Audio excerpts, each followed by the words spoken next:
الحمد للہ رب العالمین، الصلاۃ والسلام علی خاتم النبیین وعلی آلہ واصحابہ اجمعین، اما بعد، اعوذ باللہ من الشیطان الرجیم، بسم اللہ الرحمن الرحیم۔ الحمد للہ تعالیٰ کہ خالق کائنات جل وعلا کے احسان اور کرم سے آج آپ کا سبق شروع ہوگا سورۃ البقرہ شیفہ کی 172 نمبر آیا شیفہ سے آگے۔ ملاحظہ کیجیے گا، اعوذ باللہ من الشیطان الرجیم، بسم اللہ الرحمن الرحیم۔ انما حرم علیکم المیتۃ والدم ولحم الخنزیر وما اہل به لغیر اللہ فمن اضطر غیر باغ ولا عاد فلا اثم علیہ ان اللہ غفور رحیم۔ انما سوائے اس کے نہیں، یعنی یقین بالیقین، حرم علیکم اللہ رب العزت جل وعلا نے تم پر حرام قرار دے دیا میتۃ مردار، والدم اور خون، ولحم الخنزیر اور خنزیر کا گوشت، وما اہل بہ لغیر اللہ اور وہ جو اللہ کے نام کے سوا کسی اور نام پر ذبح کیا گیا، فمن اضطر غیر باغ اور جس کسی کو حالت اضطراری ہو، شدید مجبور ہو، غیر باغن اس کو اس میں کوئی خوشی نہ ہو، حد سے نہ بڑھے، ولا عادن حد سے آگے نہ بڑھے، تو فلا اثم علیہ تو اس پر کوئی بھی گناہ نہیں ہے کہ ان اللہ غفور الرحیم، اس پہ شک نہیں کہ اللہ تعالیٰ معاف فرمانے والا مہربان ہے۔ رب ذوالجلال نے سایہ بارکہ میں حرام چیزوں کا تذکرہ فرمایا جانوروں کے اعتبار سے۔ قبل ازیں آپ یہ پڑھ چکے ہیں کہ رب کائنات کا ارشاد گرامی قدر ہے، هو الذی خلق لکم ما فی الارض جميعا، اللہ تعالیٰ جل وعلا ذات بابرکات ہے، وہ خالق کائنات کے هو الذی، وہ اللہ تعالیٰ خلق کہ جس سے تخلیق فرمایا لکم تمہارے لیے، ما فی الارض جميعا جو بھی تمہیں زمین میں نظر آتا ہے وہ اللہ نے سب کچھ تمہارے لیے بنایا ہے، تم اس کو استعمال کر سکتے ہو۔ ساری چیزیں ہمارے لیے بنائیں۔ پھر اللہ تعالیٰ نے جس طرح حضرت آدم علیہ نبینا علیہ السلام کو جنت میں بھیج کر فرمایا تھا کہ تم کھاؤ پیو جہاں سے چاہو جتنا چاہو، وَلَا تَقْرَبَا هَٰذِهِ الشَّجَرَةَ لیکن اس درخت کے قریب نہ جانا، باقی سب کی اجازت۔ اسی طرح اللہ تعالیٰ جل وعلا نے ہر چیز کو حلال قرار دیا، اور جو اللہ تعالیٰ جل وعلا نے حرام قرار دینا تھا اس کا ذکر فرما دیا کہ یہ چیزیں حرام ہیں، ان کے سوا حلال ہے۔ اب اللہ رب العزت جل وعلا نے جانوروں کا تذکرہ کرتے ارشاد فرمایا، انما حرم علیکم المیتۃ، بے شک تم پر مردار حرام قرار دیا گیا ہے۔ قرآن مجید فرقان حمید کے اگر صرف اور صرف ظاہری ترجمہ ہی کو ہم لیں گے نا تو میں اللہ تعالیٰ سے معافی مانگتا ہوں، یہ جملہ کہتا ہوں، صراط مستقیم سے تم بھٹک جاؤ گے، تمہیں دروازے مصطفیٰ پہ سر جھکانا ہوگا، میرے نبی سے پوچھنا ہوگا اس کا حقیقی معنی کیا ہے۔ اب دیکھیے اللہ کیا فرماتا ہے، مردار، بتا دیجیے سارے، بلند آواز سے کہہ دیجیے، مردار حرام ہے۔ مردار کس جانور کو کہتے ہیں کہ جس کو ذبح کیا جانا چاہیے تھا ذبح نہیں کیا گیا، وہ جانور مردار ہے۔ کسی نے ڈنڈا مار کے اس کو ہلاک کر دیا، پتھر مار کے ہلاک کر دیا، گولی مار کے ہلاک کر دیا، کسی جانور نے سینگ مار کے اس کو ہلاک کر دیا، وہ اوپر سے نیچے گر کر ہلاک ہو گیا، وہ پانی میں ڈوب کر ہلاک ہو گیا، وہ آگ سے جل کر ہلاک ہو گیا، وہ ایکسیڈنٹ میں مارا گیا، وغیرہ وغیرہ، یہ سارے جانور مردار ہیں۔ یعنی جو زندہ جانور ذبح کیے بغیر مر جائے اسے کیا کہتے ہیں؟ کیا کہتے ہیں؟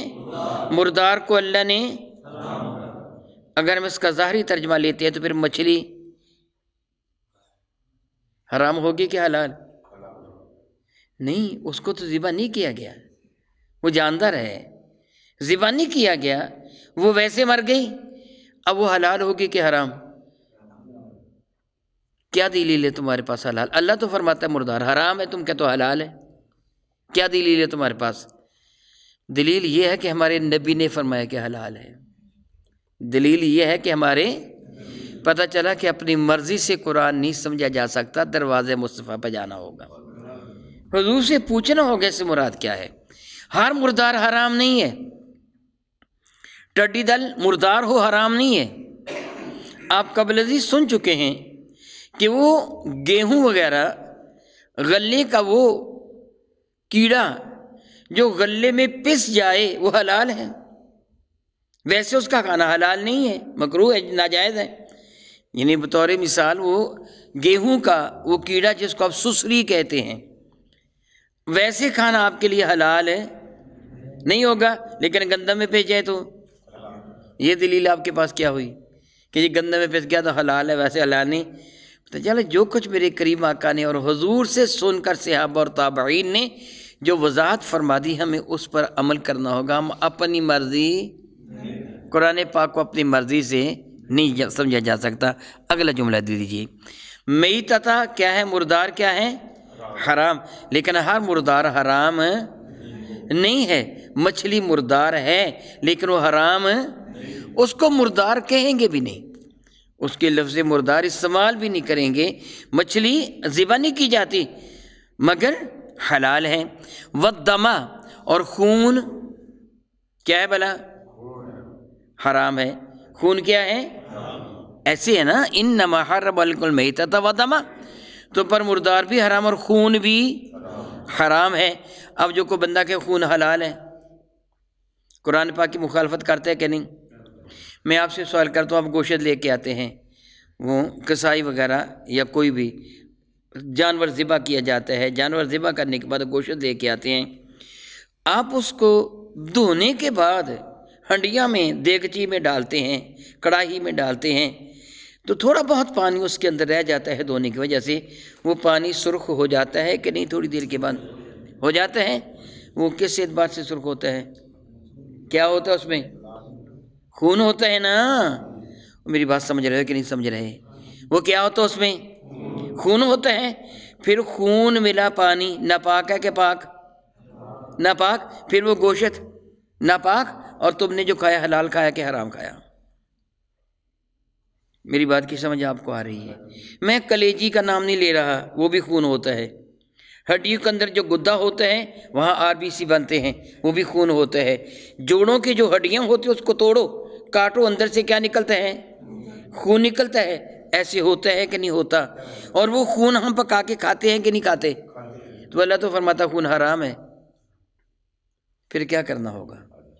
پھر دروازہ مصطفیٰ بجانا ہوگا. یا رسول اللہ اشارہ فرمائیے، حکم ہوگا جو بہتا ہوا خون ہے وہ حرام ہے، جو باقی رگوں میں رہ گیا وہ حلال ہے. جو ذبح کرتے خون بہ کے نکل رہا ہے نا، وہ خون حرام ہے.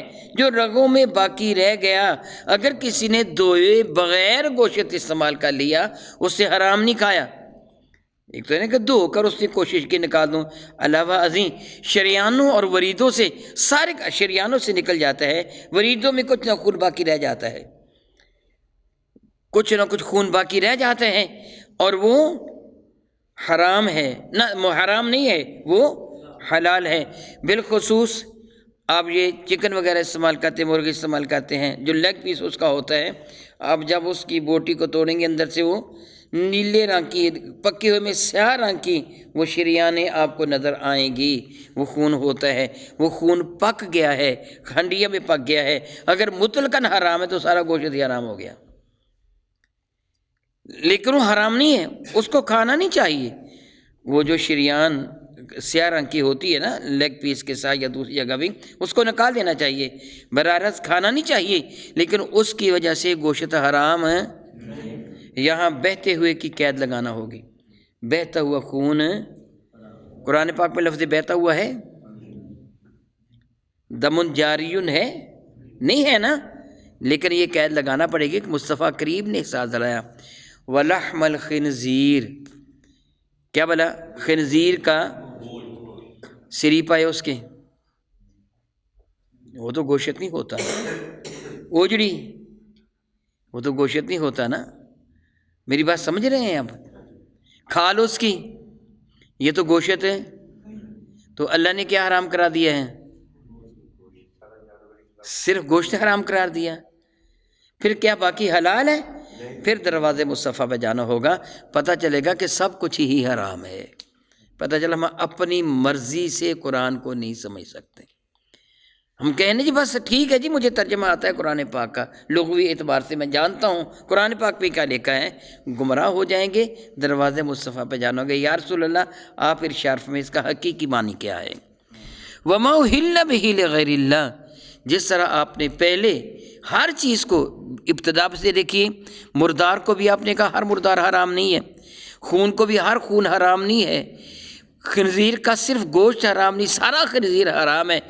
اسی طرح وَمَا أُحِلَّ بِهِ لِغَيْرِ اللَّهِ، وہ جانور کے جس پر عند الذبح اللہ کے سوا کسی اور کا نام لیا جائے۔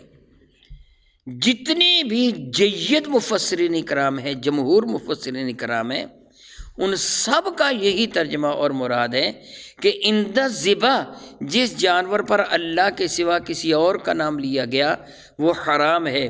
کچھ وہ لوگ ہیں کہ جن کو اللہ تعالیٰ جل وعلا نے عقل سلیم کی وہ دولت عطا فرمائی، وہ فوراً کہہ دیتے ہیں اگر کسی جانور کو کسی بزرگوں کی جانب منسوب کر دی وہ حرام ہو گیا۔ مطلب یہ 11ویں کا ہے، یہ 5ویں کا ہے، یہ پنجتن پاک کے نام کا ہے، یہ سیدنا عبدالقادر جیلانی کے نام کا ہے۔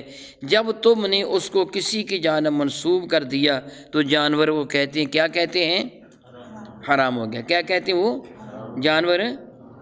میں اللہ سے معافی مانگتا ہوں، اگر اللہ تعالیٰ جل وعلا نے عقل سلیم کی دولت عطا فرمائی ہو تو سمجھنا کچھ مشکل نہیں، جتنے بھی ہمارے گھریلو پالتو جانور ہوتے ہیں وہ کسی نہ کسی کی جانب منسوب ہوتے ہیں۔ منسوب ہوتے ہیں کہ نہیں؟ یہ گائے فلاں کی ہے، یہ بھینس فلاں کی ہے، یہ بکری فلاں کی ہے، یہ اونٹنی، پھر وہ بھی حرام، اس کا دودھ بھی حرام ہونا چاہیے۔ فلاں غیر اللہ ہے، میں اپنی طرف منسوب کر لیتا ہوں، یہ میری بکری ہے، یہ میری بھینس ہے، یہ میری گائے ہے، میں تو اللہ نہیں ہوں، معاذ اللہ تعالیٰ سبحان اللہ تعالیٰ۔ پھر میری طرف منسوب شے تو حلال رہے، اگر میں اللہ کے محبوب کی جانب منسوب کر دوں تو حرام ہو جائے۔ کس قدر جہالت ہے، اس سے بڑھ کر جاہلانہ عمل اور کیا ہوگا کہ جو چیز میں کہوں میری ہے وہ حلال رہے، میں کہوں یہ مصطفیٰ کریم کی طرف سے تو حرام ہو جائے۔ اللہ یعوذ باللہ تعالیٰ ثم اللہ یعوذ باللہ تعالیٰ۔ میرے اور آپ کے کریم آقا تاجدار اربجم شفیع معظم رحمت نے اپنی امت کی طرف سے قربانی کی، اور آج ہم کہتے ہیں یہ قربانی میری ہے، کہتے ہیں کہ نہیں؟ یہ قربانی میری امی کی ہے، یہ قربانی میرے ابا کی ہے، یہ قربانی میرے بیٹے کی ہے، میری بیٹی کی ہے، میری بہن کی ہے، میری بیوی کی ہے۔ وہ تو حرام نہیں ہوتی، وہ تو حلال رہتی ہیں۔ تو اگر کہہ دیا یہ غوث پاک کی ہے تو پھر حرام کیوں ہو گئی؟ یعوذ باللہ تعالیٰ ثم اللہ یعوذ باللہ تعالیٰ۔ اگر اللہ تعالیٰ نے عقل کی دولت عطا فرمائی ہو تو سمجھنا مشکل نہیں، وہ گائے کہ جس کو کافر عمر بھر پوجتے رہے تھے، غیر اللہ کی طرف نے منسوب کیا، اس کو رب مان لیا تھا۔ ہندوؤں نے گائے کو یہ نہیں کہا یہ مندر کی گائے ہے، خواہ یہ بھی کہہ دیا ہو کہ یہ مندر کی گائے ہے، یہ ہمارے پجاری کی گائے ہے، خود اس کو رب سمجھ کے پوچھتے رہے۔ میں تمہیں اللہ کی عزت کی قسم دے کے سوال کروں گا، آپ میری حمایت نہ کریں، سچ بولیں، اگر وہ گائے مسلمانوں کے ہاتھ آ جائے، بسم اللہ اللہ اکبر کہہ کے ذبح کر دیں، وہ گائے حلال ہوگی کہ حرام؟ وہ حلال ہوگی۔ اس کے برعکس ایک اور گائے ہے، پوری زندگی اس کو کہا یہ اللہ کی گائے ہے، یہ اللہ کی گائے ہے، یہ اللہ کی گائے ہے، یہ اللہ کی گائے ہے، اور جب اس کو ذبح کرنے لگے اس کو کہا کہ یہ لات اور منات کے نام پر ہے، اب وہ جانور پتہ چلا کہ قید ذبح کی ہے۔ عند ذبح جب تم غیر اللہ کا نام لوگے تو جانور حرام ہو جائے گا، اگر غیر اللہ کا نام عند ذبح نہیں لیتے، تم اللہ تعالیٰ کا نام لیتے تو جانور وہ حلال ہوگا، وہ جانور حلال ہوگا۔ زندگی بھر اسے کہتے رہیں یہ میرا جانور ہے، میرا جانور ہے، میرا جانور ہے، میرا جانور ہے، لیکن ذبح کرتے بسم اللہ اللہ اکبر کہیں تو جانور حلال ہے۔ زندگی بھر اسے کہیں یہ رب کا ہے، رب کا ہے، رب کا ہے، ذبح کر تو اپنا نام لے لیں، حتیٰ کہ میں اللہ سے معافی مانگتا ہوں، جملہ کچھ سخت ہے لیکن سمجھانے کی خاطر میں کہہ رہا ہوں، اس کائنات ہستی میں اللہ تعالیٰ کے بعد سب سے زیادہ عزت والی ذات میرے نبی کی ہے۔ پوری کائنات میں اللہ تعالیٰ کے بعد سب سے زیادہ عزت والی ذات میرے نبی کی ہے۔ اگر میرے نبی کا نام لے کر ذبح کرو گے تب بھی حرام ہے۔ ذبح کا اللہ ہی کا نام لینا ہوگا۔ اور اب یہ جانتے ہیں کہ مخصوص جملہ کہا جاتا ہے بسم اللہ اللہ اکبر، بسم اللہ الرحمن الرحیم نہیں کہا جاتا، بسم اللہ اللہ اکبر کہا جاتا ہے۔ یہی میرے کریم آقا رسول اللہ نے ہمیں سکھایا، کیونکہ وہ بندہ ہاتھ پہ چھری پکڑے ہوئے ہوتا ہے، جانور پہ رحم و کرم تو نہیں کر رہا ہوتا، اس لیے اللہ تعالیٰ کی شان رحمان و رحیمی کا ذکر نہیں کرتا، پڑھتا ہے بسم اللہ اللہ اکبر، گویا میں اللہ رب العزت کے نام پر ذبح کر رہا ہوں، وہ جانور حلال ہو جائے گا۔ میرے اور آپ کے کریم آقا تاجدار عرب و جم شفیع معظم رحمت عالم صلی اللہ علیہ وسلم کی خدمت فیض درجت میں صحیح حدیث مبارکہ ہے، کتاب النظر والایمان مشکات کے اندر یہ حدیث مبارکہ ہے۔ میرے کریم آقا کی خدمت فیض درجت میں ایک شخص حاضر ہوا، اس سے عرض کیا یا رسول اللہ علیہ السلام، میں نے منت مانی تھی کہ فلاں جگہ جا کے میں جانور کو ذبح کروں گا، فلاں جگہ جا کے جانور کو ذبح کروں گا، کیا میں اپنی منت کو پورا کر لوں؟ میرے قریب نے اس سے سوال فرمایا تھا، کیا وہاں جاہلیت کے میلوں میں سے کوئی میلہ ہوتا تھا؟ اس نے کہا جی نہیں۔ جاہلیت کے میلے کیا تھے؟ میں وہ سمجھا دوں تاکہ آپ کو صحیح سمجھ آ جائے۔ جاہلیت میں یوں کیا جاتا تھا، زمانہ جاہلیت میں جب تک میرے کریم آقا نے اعلان نبوت نہیں فرمایا تھا، لوگ نرے جاہل تھے، جانوروں کی طرح زندگی بسر کرتے تھے۔ میں پہلے بتا چکا ہوں، ہر میں کعبہ کا ننگے ہو کر طواف کرتے تھے، معاذ اللہ وہاں بدکاری کرنا ثواب جانتے تھے، اللہ یعوذ باللہ تعالیٰ ثم اللہ یعوذ باللہ تعالیٰ۔ اور زمانہ جاہلیت میں جو میلے ٹھیلے ہوتے تھے وہاں بھی نوجوان لڑکیاں خواتین جاتی، شراب پی جاتی، عیاشی کی جاتی، پرلے درجے کی بدکاری کی جاتی، اور پھر لوگ شام کو گھر واپس آ جاتے، کہتے جی بڑا انجوائے کر کے آئے ہیں، بہت ہم نے لطف اٹھایا، آج یہ کیا وہ کیا فلاں کیا۔ معاذ اللہ یہ جاہلیت کے میلے تھے، وہاں کھانے پینے کی چیزیں بھی ہوتی، ناچنے گانے والیاں بھی ہوتی، وہ سب کچھ ہوتا جو آپ کہہ سکتے ہیں، مجھے سامنے قرآن پاک رکھ کے ان جملوں کو دہرانے کی ضرورت نہیں ہے، وہ سب کچھ ہوتا تھا۔ میرے قریب نے فرمایا وہاں جاہلیت کو میلہ ہوتا تھا؟ عرض کیا یا رسول اللہ نہیں، کیونکہ اس میلے میں پھر وہ جانوروں کو قتل بھی کرتے تھے، کیونکہ وہاں شراب و کباب سب کچھ ہوتا، جانوروں کو قتل کرتے اور ان کے کباب بنا کے کھاتے، بتوں کے نام پر وہ قتل کرتے تھے۔ فرمایا جاہلیت کا میلہ نہیں، فرمایا کہ کافروں کی مڑیوں میں سے بتوں میں سے کوئی بت وہاں ہے؟ اس نے یا رسول اللہ نہیں۔ فرمایا پھر جا کے وہاں ذبح کر دیں۔ حضور نے یہ نہیں فرمایا کہ یہاں ذبح کر، فرمایا ٹھیک ہے وہاں جا کے ذبح کر دیں۔ اگر کوئی ایسی شے ہو تو ذبح نہیں کیا جائے گا، اگر ایسی شے نہیں تو ذبح کرنے سے منع نہیں کیا جائے گا۔ اس لیے کوئی بندہ کسی خاص جگہ جا کے ذبح کرنا چاہے، اگر وہاں کوئی بت پرستی نہیں ہوتی ہے، اگر وہاں کوئی کافروں کا میلہ ٹھیلا وغیرہ نہیں ہے، تو ذبح کو حرام نہیں کہا جا سکتا۔ یہ ذبح اللہ تعالیٰ جل وعلا کی رضا کے لیے کیا جائے گا۔ اگر کوئی آدمی یہ کہتا ہے ذبح کرتے وقت اپنے پیر کا نام لے لیتا ہے، بلکہ میں نے تو بہت بڑی بات کر دی، میرے نبی کا اسم گرامی اس سے بڑھ کر تو کوئی بھی نہیں ہے نا۔ میں نے یہ کہہ دیا کہ اگر بوقت ذبح محمد رسول اللہ کہہ کے ذبح کرتا ہے تو ذبح درست نہیں ہے۔ ذبح کے وقت بسم اللہ اللہ تعالیٰ کا نام لینا، بسم اللہ اللہ اکبر کہہ کے ذبح کرنا ہوگا۔ الحمدللہ تعالیٰ سارے کے سارے جید علماء خواہ وہ کسی بھی مسلک سے تعلق رکھتے ہیں، علامہ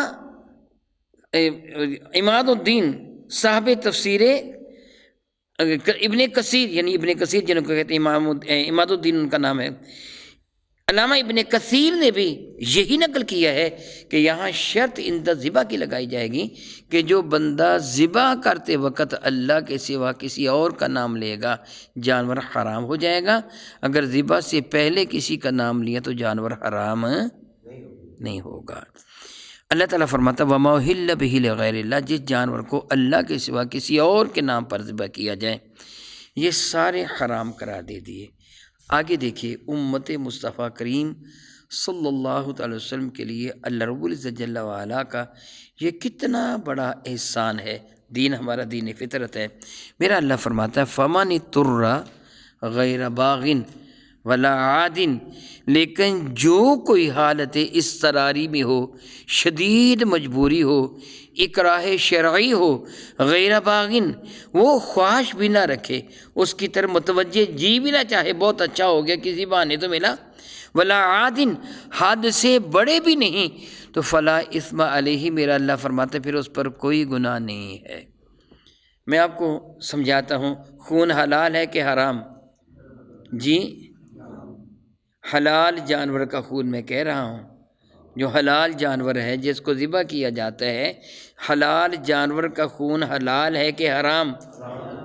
حرام ہے۔ پھر انسان تو ذبح کرنا جائز نہیں، تو یہ حرام ہے نا۔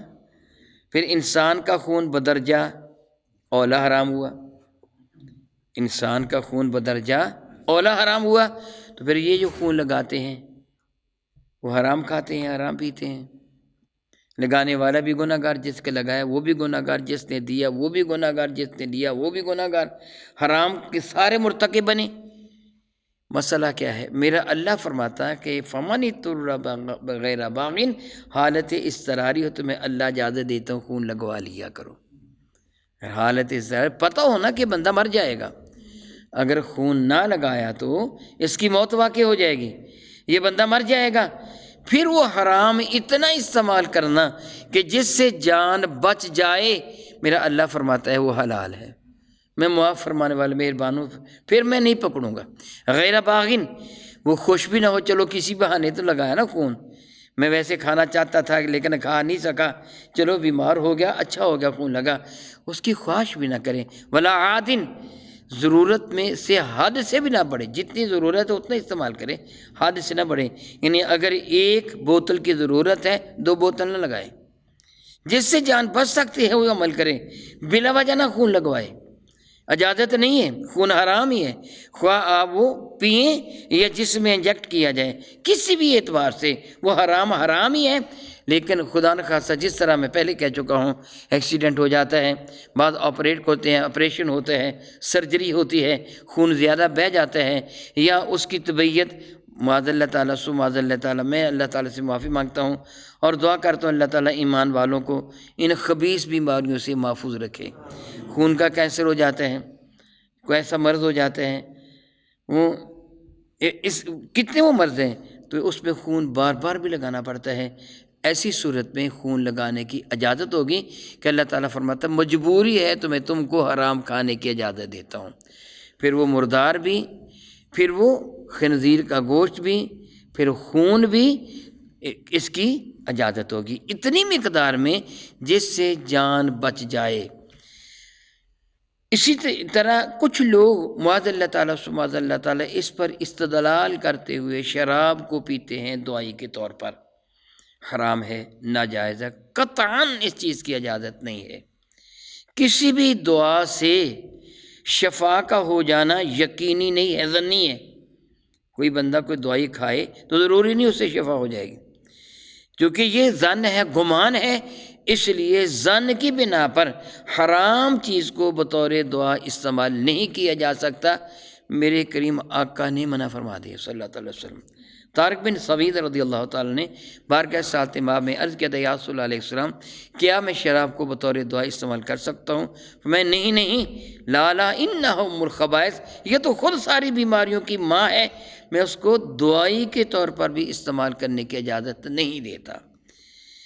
ایک آدمی پیاسا مر رہا ہو اور اسے پتہ ہے کہ اگر میں کچھ بھی نہ پیوں گا تو پیاس کی شدت اتنی ہے کہ میں مر جاؤں گا، پھر حرام چیز، حرام پانی اس کے پاس موجود ہے، میں اللہ سے معافی مانگتا ہوں، میں نہیں کہہ سکتا فلاں ایسا پانی جس میں کوئی نجاست مل جائے حرام ہے، پھر وہ پانی پی لیتا ہے تو گناہ گار نہیں ہوتا، کیونکہ اس نے اپنی جان بچانے کے لیے پانی پیا ہے۔